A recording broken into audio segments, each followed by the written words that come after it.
4 வருஷம் கழித்து என்னோடய படம் தேட்டரில் ரிலீஸ் ஆகுது. 3வது படம் இது. அட் த சேம் டைம் ஒரு 12 வருஷத்தோட மொத்த கனவு இந்த படத்தில் இருக்குது அப்படின்னு சொல்லலாம். ஃபர்ஸ்ட் ஆஃப் ஆல் ரொம்ப ரொம்ப நன்றி.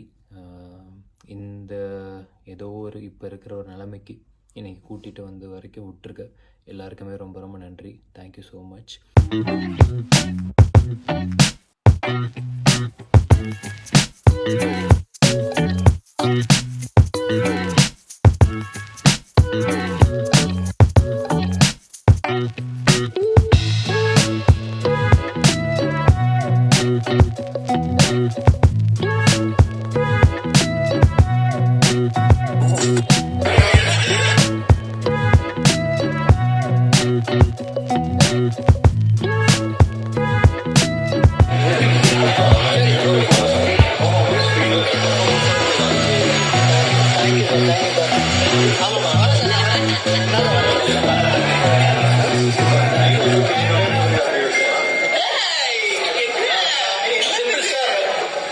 Simple sir.